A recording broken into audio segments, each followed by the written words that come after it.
ओम ज्ञानतिमिरान्धस्य ज्ञानञ्जनशलाकया चक्षुरुन्मीलितं येन तस्मै श्रीगुरुवे नमः। जय श्री कृष्ण चैतन्य प्रभु नित्यानंद, श्री अद्वैत गदाधर शिवासादि गौर भक्तवृंद। रामाय रामभद्राय रामचंद्राय वेदसे, रघुनाथाय नाथाय सीताय पतये नमः। हरे कृष्णा कृष्णा कृष्णा हरे हरे, हरे राम राम राम हरे हरे। हरे कृष्णा। सो संडम करने के बाद वापस से सबको बोलना पड़ रहा है। एक मिनट। राम कथा हम लोग चैप्टर 73 बालकांड से चालू कर रहे हैं। इस अध्याय का नाम है the grand wedding of Sita and Ram. भगवान रामचंद्र माता सीता का जो है भव्य विवाह संस्कार।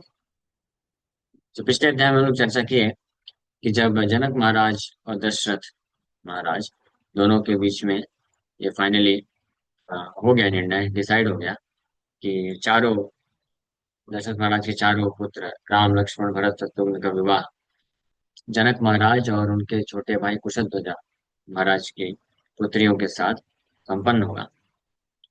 तो फिर विवाह के पूर्व एक दिन पहले दशरथ महाराज 4 लाख गायों को दान देते हैं, अलॉन्ग विथ काफ्स। गायों के साथ बछड़े भी दान में देते हैं। और कैसी गाय दान में देते हैं? जो प्रचुर मात्रा में दूध देती है। हाँ, जूस है। तो उन गायों को दान दिए, और वो भी सोने के आभूषणों से लदी हुई। हाँ, उसके साथ और साथ ही साथ में धन भी दी।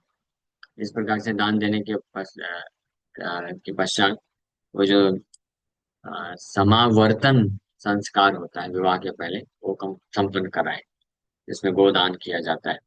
और उसके पश्चात नेक्स्ट डे अब विवाह होने वाला है। यस्मिंस्तु दिवसे राजा चक्रे गोगानम उत्तमम, तस्मिंस्तु दिवसे शूरो युधाजित समुपेयिवान।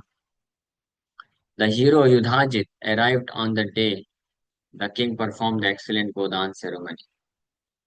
तो जिस दिन गोदान का जो संस्कार सेरेमनी किए ये दशरथ महाराज, तो उस दिन युधाजित नाम के एक राजा, तस्मिन् तु दिवसे राजा चक्रे गुगानोत्तम, तस्मिन् तु दिवसे सूरो, सूरो मतलब सूरवीर, एक हीरो युधाजित वहां पे पहुंचते हैं। पुत्र केकयराजस्य साक्षात् भरतमातुला, दृष्ट्वा पृष्ट्वा च कुशलं राजानम् इदमब्रवीत्। The son of the king of Kekaya, the direct maternal uncle of Bharat, on seeing King Dashrath, inquired about his welfare and then spoke as follows. तो युधाजित कौन है? भरत महाराज के मामा जी। केकय केकय के राजा के पुत्र युधाजित वो पहुंचे दशरथ महाराज को देखने के पश्चात, उनसे उनके वेलफेयर के बारे में पूछते हैं और इस प्रकार से बोलते हैं। So it can be concluded from the uses of the word Saksha that Bharat also had an indirect maternal uncle through his mother's co-wives. तो भरत महाराज के इनडायरेक्ट मामा थी, की माता की को वाइफ्स के भाई हो गए। ये साक्षात वर्ड सूचित करता है। सो केकयाधिपति राजा स्नेहात् कुशलमब्रवीत्, येषां कुशलकामोऽसि तेषां सम्प्रत्य अनामयम्। My father, the king and ruler of Kekaya, affectionately expressed his desire for your welfare. All of them whose welfare you desire are currently mine. तो हमारे केकय राज्य के राजा, हमारे पिताजी, आपके वेलफेयर क्या बोलेंगे, संपन्नता की कामना, वेलबींग, हिंदी में क्या बोलेंगे? हाँ, कुश मंगल, कुशल मंगल, कुशल मंगल की वो कामना करते हैं। और आप जिनका कुशल मंगल का कामना करते हैं वो कुशल मंगल, मतलब सूचित कर दिए कि वो लोग कुशल मंगल है और वो आपके कुशल मंगल की कामना करते हैं। स्वश्रियम, स्वश्रियम मम राजेंद्र द्रष्टुकामो महीपति तदर्थमुपायातोऽहम् अयोध्यां Raghunandan. O Emperor, the king wants to see my sister's son, who descendant of Raghu. So I reached Ayodhya. कि हे राजन, अ, हमारे राजा पिताजी हमारे बहन के पुत्र यानी कौन, भरत महाराज का दर्शन करना चाहते हैं, इसलिए मैं अयोध्या आया था, अयोध्या गया था। लेकिन श्रुत्वा तु अहम् अयोध्यायां विवाह विवाहार्थं तवात्मजान् मिथिलाम् उपयातामस्तु त्वया सह महीपते। O king, in Ayodhya, I heard about your son's arrival at Mithila with you for their wedding. जब मैं अयोध्या पहुंचा इस इच्छा के साथ कि हमारे पिताजी अपने हमारी बहन के पुत्र का को देखना चाहते हैं, नाना जी का इच्छा है कि नाती का दर्शन करें, भरत महाराज का। तो मैं आपके पास आया अयोध्या में। लेकिन जब वहां पे आया तो मुझे पता चला कि आप तो अपने पुत्र का विवाह करने के लिए यहाँ मिथिला आए, तो इसलिए मैं मिथिला यहाँ पे पहुंच गया। त्वरया व्युपयात्वहं द्रष्टुकाम स्वसुसुतं तस्य त्वं राजशार्दूला प्रीतिं कर्तुमिहारसि। So I quickly came here to see my sister's son. अपने भांजे को देखने के लिए मैं तुरंत यहाँ पे आ गया। Oh tiger among kings, you should make the king of Kekaya happy. इसलिए हे राजन, आपको केकय राज, केकय के राजा यानी हमारे पिताजी को खुश करना चाहिए, यानी आप भेज दीजिए आप इसको, भरत महाराज को। समझ पा रहे हैं ना? तस्य तद्वचनं श्रुत्वा मधुरं मधुराक्षरम् अथ राज दशरथ प्रिया तिथिम् उपस्थितं दृष्ट्वा परम सत्कारः पूजनार् पूजनार्हम् अपूजयत्।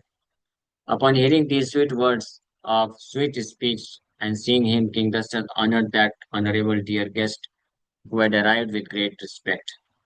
तो इन मधुर शब्दों को सुन करके दशरथ महाराज, वो जो सम्मानित सम्मान प्राप्त करने वाले व्यक्ति हुए, कौन है ये दशरथ महाराज की वजह से? साले। तो साले साहब को अच्छे से रिसीव किए, रिस्पेक्ट पूर्वक, और बड़े रिस्पेक्ट के साथ उनको फिर एड्रेस करने वाले हैं। ततस्ताम उषितो रात्रिं सह पुत्रैर्महात्मभिः प्रभाते पुनरुत्थाय कृत्वा कर्माणि कर्मवित् ऋषिं सदा पुरस्कृत्य यज्ञ यज्ञवाटम् उपागमन्। He then passed that night with his sons, the four great souls, waking up again early in the morning, that knower of religious activities performed his duties. Then, keeping the sages in front of him, he reached the sacrificial arena. उसके पश्चात उनको अच्छे से सम्मान देने के बाद, यानी उनको भी विश्राम करवाए, और उस रात्रि को दशरथ महाराज अपने पुत्रों के साथ रात्रि वहीं पे व्यतीत करते हैं। और अगले दिन सुबह सुबह उठ करके वो ऋषि मुनियों को सामने रख करके जो यज्ञशाला है जहाँ पे विवाह किया जाएगा वहां पे प्रवेश करते हैं। The sacrificial arena here refers to the place of festivity, त्योहार का जो स्थान है उसको यज्ञशाला बोला गया है। Because it was already noted in text 13 that the wedding ceremony was to take place after the completion of the sacrifice that had been going on. It is understood that that sacrifice had been concluded before this wedding. In the next chapter, it will be described that after the wedding was over, Dashrath left Mithila. Therefore, he did not go to the place where the previously mentioned sacrifice had been conducted. He went to the wedding arena. तो इस श्लोक में जो यज्ञ बताया गया कि यज्ञ वाटम, सैक्रिफिशियल एरेना में गए, तो वो कहाँ पे गए? जहाँ पे विवाह किया जाने वाला है वहां पे गए। उसको भी यज्ञशाला बोला गया यहाँ पे। यानी अगर उचित प्रकार से कोई विवाह करता है तो वो यज्ञ कहलाता है। इसे विवाह यज्ञ बोलते हैं। यज्ञ का मतलब जानते हैं क्या होता है? यज्ञ का मतलब होता है the act which is done for the pleasure of Lord Vishnu. ऐसा कार्य जो भगवान विष्णु की प्रसन्नता के लिए किया जाता है उसी को यज्ञ बोला जाएगा। तो विवाह, मैरिज, विवाह तब यह विवाह यज्ञ कहलाएगा जब ये भगवान विष्णु की प्रसन्नता के लिए किया जाए। लेकिन अगर कोई अपनी प्रसन्नता के लिए करता है या अपने सगे संबंधियों की प्रसन्नता के लिए करता है, दारू पार्टी चलती है ना विवाह में। वो दारू पार्टी तो वो तो विवाह नहीं है, वो तो कुछ और है। मैरिज, विवाह और शादी तीनों एक ही चीज नहीं, अलग अलग। मैरिज क्या है? मैरिज पार्टी, मैरिज पार्टी बोलते हैं ना, कि invitation to our marriage party, marriage party. और शादी क्या है? शादी कॉन्ट्रैक्ट है। कॉन्ट्रैक्ट, कॉन्ट्रैक्ट होता है ना, कॉन्ट्रैक्ट बेसिस पे हायर करते हैं, उसको शादी बोलते हैं। मैरिज, मैरिज कॉन्ट्रैक्ट है, शादी को पार्टी, जो भी है। ये मैरिज और शादी जो है, ये कॉन्ट्रैक्ट है और ये पार्टी है, और वन ओन सेंस एंजॉयमेंट, अपने खुद की इंद्रिय तृप्ति के लिए। लेकिन विवाह क्या है? विवाह एक बिल्कुल अलग ही कॉन्सेप्ट है।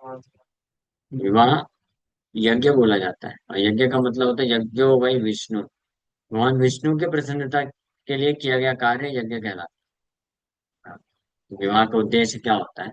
विवाह का उद्देश्य होता है कि हस्बैंड एंड वाइफ दोनों मिल करके भगवान विष्णु की सेवा में लगेंगे, कृष्ण की सेवा में लगेंगे, और धर्म के लिए ही केवल साथ में रहेंगे, नॉट फॉर सेंस ग्रेटिफिकेशन। मतलब वो दोनों साथ में आएंगे केवल कृष्ण की सेवा करने के लिए, अन्यथा सेंस ग्रेटिफिकेशन के साथ में नहीं आएंगे। वैदिक टाइम पे स्ट्रिक्टली पालन किया जाता है।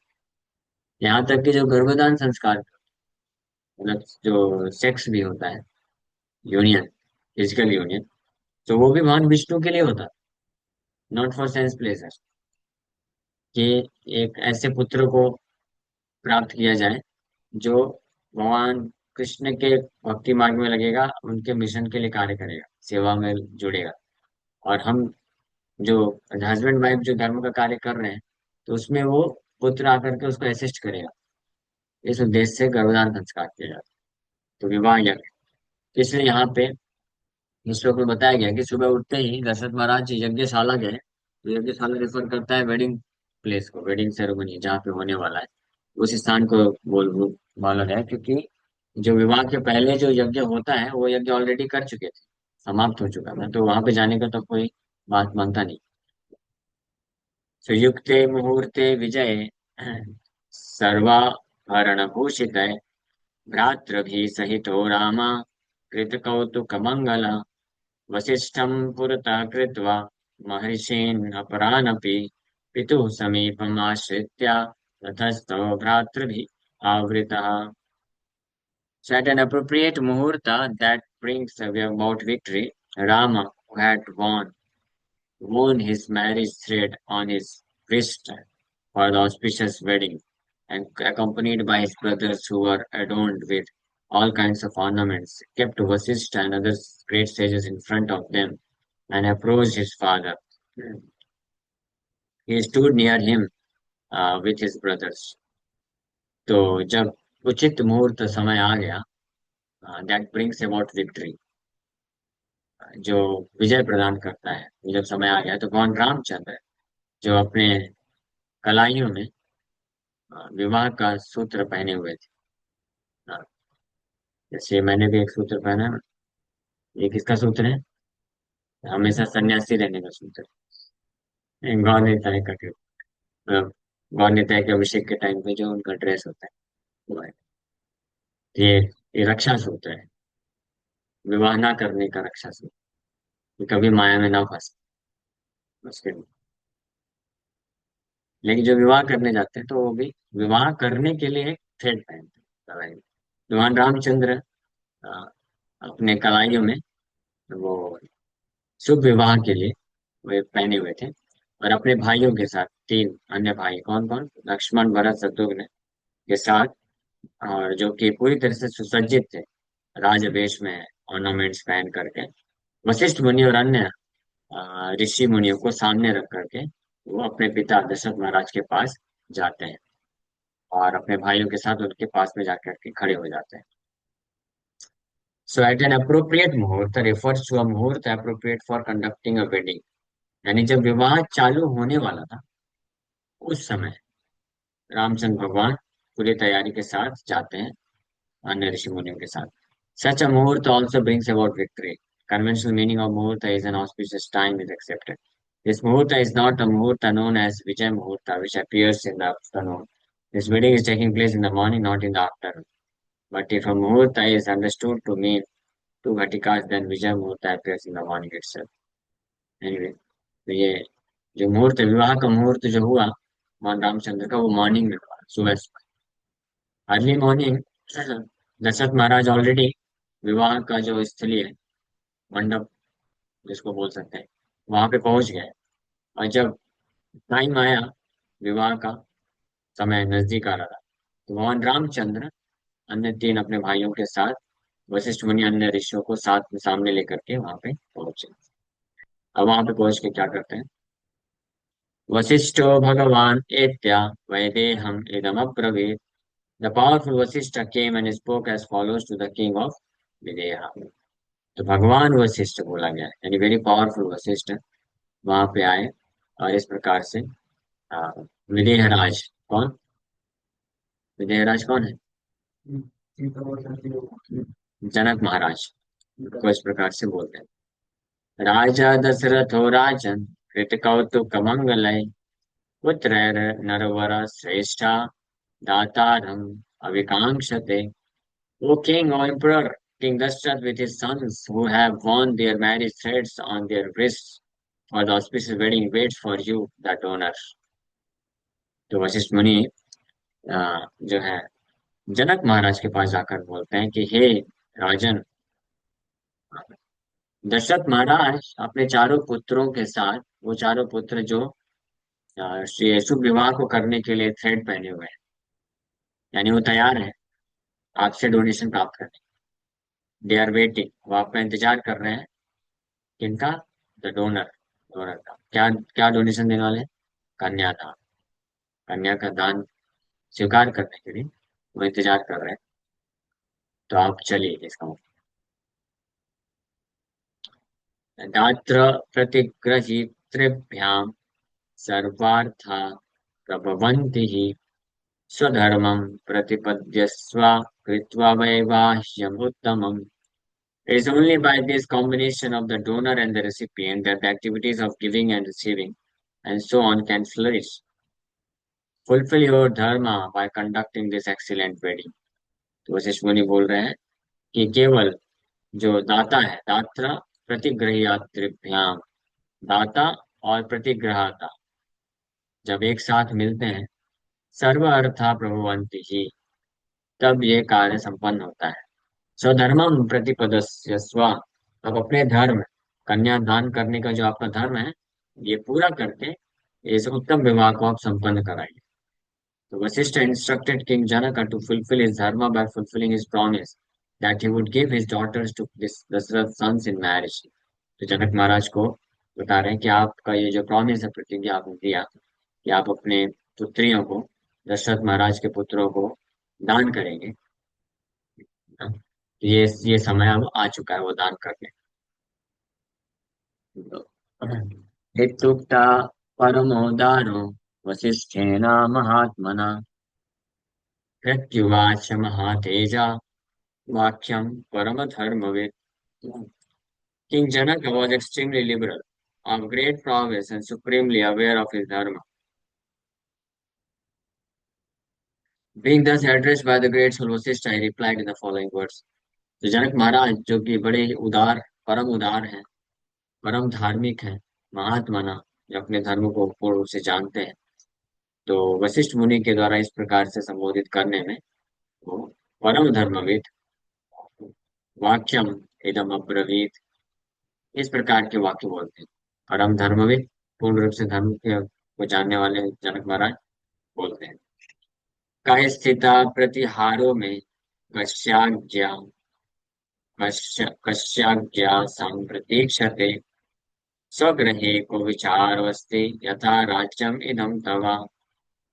ठीक है। So which gatekeeper of mine is standing and preventing you from coming? Whose order are you waiting for? What is the need to consider all this in your own home? For this is like your kingdom. Already बोल चुके हैं पहले, पिछले अध्याय में जाकर पढ़ा है। क्योंकि वशिष्ठ मुनि और विश्वामित्र मुनि के अरेंजमेंट से, कृपा से, उनके आदेश से ये विवाह संपन्न होने जा रहा है। तो दशरथ महाराज और किंग जनक जनक महाराज दोनों इतने आभारी हो गए इन दोनों महान मुनियों के प्रति कि अपना पूरा राज्य उनको दे दिए। बोले कि राज्य आपका है, घर आपका है, ये पुत्रियां आपकी हैं। इसलिए बोल रहे हैं वापस से, जब उनको रिक्वेस्ट करने आए कि आप चलिए, मुहूर्त आ गया है विवाह के लिए, तो बोले ये सब पूछने की जरूरत क्या है, आप बस आदेश दीजिए, आदेश दीजिए, आज्ञा करिए, और आप आगे का कार्रवाई आप चालू करिए। इसमें हमारे इसमें परमिशन का आवश्यकता नहीं, इस प्रकार से। ठीक है, अभी समय हो गया, तो फिर आप करेंगे, कल नेक्स्ट आगे चर्चा करेंगे कैसे फिर विवाह संपन्न किया जाता है। हरे कृष्ण। किसी बात का कोई प्रश्न है?